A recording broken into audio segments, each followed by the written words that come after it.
السلام علیکم. میرا نام ڈاکٹر احسن ہے اور میں CEO ہوں سندھ ہیلتھ کیئر کمیشن کا.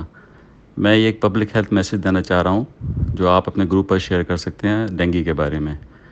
اس وقت بارشوں کے بعد کراچی اور پورے سندھ میں جو صورتحال ہے اس میں مچھروں کی بہتات ہے، جس کی وجہ سے دو خاص امراض لائک ڈینگی اور ملیریا پھیلنے کے چانسز ہیں.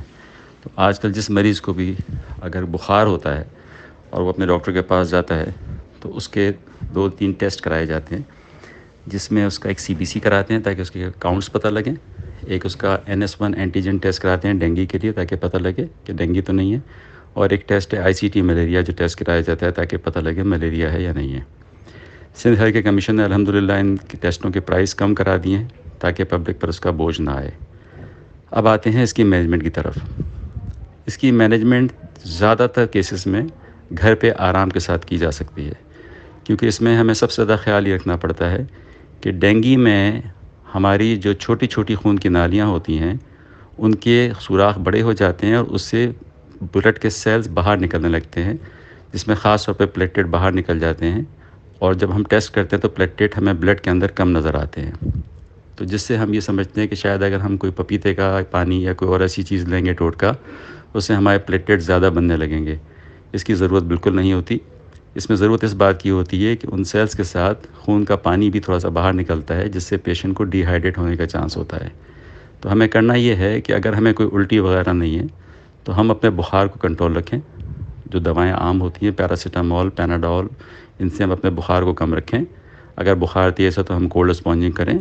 گھر میں جس طرح بخار مینیج کیا جاتا ہے اس کو مینیج کریں، اور پانی زیادہ پئیں، جوسز پئیں، اور ہم اگر ORS کی ضرورت ہے ORS پئیں، اور اپنی ہائیڈریشن کو یعنی پانی کی مقدار کو جسم میں برابر رکھیں. ہر ایک کو ڈرپ لگانے کی ضرورت بھی نہیں ہوتی، کیونکہ اگر وہ منہ سے لے سکتا ہے تو اس کو ڈرپ کی کوئی ضرورت نہیں ہے. اپنے بخار کو کنٹرول کریں، اپنی ہائیڈریشن کو کنٹرول کریں، اپنے ڈاکٹر سے کانٹیکٹ میں رہیں اور گھر میں رہیں. اور اس کے بعد اپنے آپ کو کوشش کریں کہ روز یا ایک دن چھوڑ کر depending on the doctors advice اپنے پلیٹلیٹ کاؤنٹ ریپیٹ کرتے رہیں تاکہ ہمیں یہ پتہ پڑے کہ ڈیزیز کی پروگریس کیسی ہے. اس کی کوئی دوائی نہیں ہے خاص جو کہ کسی اسپتال میں دی جائے گی. اب میڈیا پہ جو ہائپ ہے اس کے پینک میں لوگ یہ سمجھ رہے ہیں کہ ڈینگی ہونے کا مطلب ہے اسپتال پہنچ جاؤ.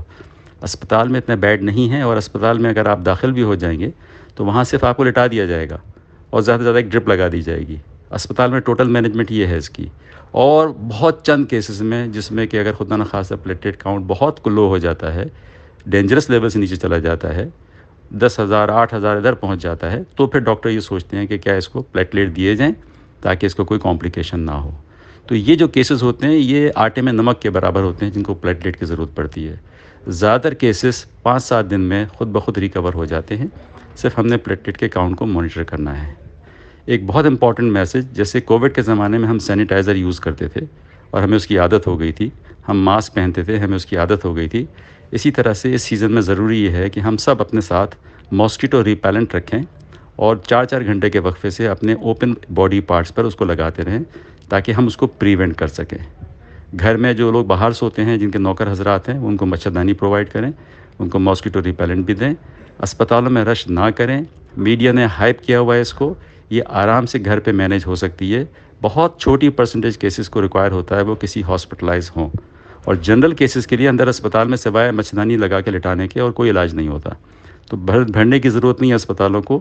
اپنے ڈاکٹر سے جو آپ کا فیملی فزیشین ہے اس سے کانٹیکٹ میں رہیں، اپنے آپ کے گھر میں بخار کو مینیج کریں، اپنی ہائیڈریشن کو مینیج کریں، اور اپنے پلیٹلیٹ کاؤنٹ کو ایک دن چھوڑ کر یا 2 دن چھوڑ کر ریپیٹ کراتے رہیں تاکہ آپ کو پتہ رہے، اپنے ڈاکٹر کو بتاتے رہیں کہ میرا پلیٹلیٹ کاؤنٹ کتنا ہے.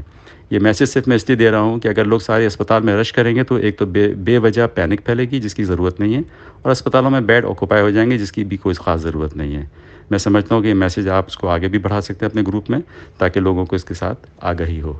بہت شکریہ. السلام علیکم.